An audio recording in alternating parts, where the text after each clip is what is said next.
Jelang Pilpres 2024, ketentuan ambang batas pencalonan presiden dan wakil presiden atau dikenal dengan istilah presidensial threshold kerap terdengar di telinga masyarakat. Presidensial threshold ini juga seringkali digugat oleh sejumlah pihak ke Mahkamah Konstitusi atau MK. MK mengungkapkan bahwa pihaknya telah menerima permohonan uji materi presidensial threshold sebanyak 27 kali, namun seluruh gugatan tersebut ditolak oleh MK. Lalu, apa sebenarnya arti presidensial threshold dan juga dampaknya bagi penyelenggaraan Pilpres? Dikutip dari Kompas.com, presidensial threshold merupakan syarat minimal persentase kepemilikan kursi di DPR atau persentase raihan suara bagi partai politik atau gabungan parpol untuk mencalonkan presiden dan wakil presiden. Artinya, presidensial threshold jadi syarat utama bagi seseorang untuk bisa maju dalam Pilpres. Presidensial threshold pertama kali dirumuskan dalam Undang-Undang Nomor 23 Tahun 2003 tentang Pemilihan Umum Presiden dan Wakil Presiden. Pasal 5 ayat 4 Undang-Undang itu menyatakan, pasangan calon presiden dan wakil presiden hanya dapat diusulkan oleh partai politik atau gabungan partai politik yang memperoleh sekurang-kurangnya 15% jumlah kursi DPR atau 20% dari perolehan suara sah nasional dalam pemilu anggota DPR.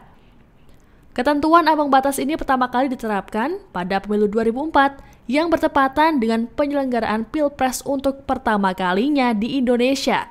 Namun, besaran ketentuan ini berubah-ubah tiap gelaran pemilu. Pada pemilu 2009 misalnya, pasangan presiden dan wapres bisa diajukan oleh parpol atau gabungan parpol yang memiliki sekurang-kurangnya 25% kursi di DPR atau 20% suara sah nasional dalam pemilu legislatif. Ketentuan ini tidak berubah saat pemilu 2014 saat Joko Widodo maju untuk pertama kalinya dalam Pilpres dan melawan Prabowo Subianto. Kemudian pada pemilu 2019, besaran presidensial threshold kembali berubah menjadi 20% dari jumlah kursi DPR atau memperoleh 25% dari suara sah secara nasional pada pemilu sebelumnya. Hal ini terjadi karena gelaran Pilpres dan pemilu dilakukan serentak pada April 2019. Kala itu ada dua pasangan kandidat yang mengikuti Pilpres, mereka yakni Jokowi Maruf Amin dan Prabowo Subianto Sandiaga Uno. Hasilnya, Jokowi Maruf tampil sebagai pemenang dengan perolehan suara 55,50%. Ada sejumlah alasan mengapa presidensial threshold diterapkan. Pertama adalah untuk memperkuat sistem presidensial. Dalam sistem ini, presiden dan wapres yang dipilih rakyat memiliki kedudukan kuat secara politik. Hal ini membuat presiden dan wapres tidak bisa diberhentikan dengan mudah karena alasan politik. Kedua, penerapan ini dilakukan demi efektivitas penyelenggaraan pemerintahan. Apabila tak diterapkan, maka bisa saja pasangan terpilih yang diusung oleh partai yang tidak memiliki kursi mayoritas di parlemen akan kesulitan menjalankan pemerintahan.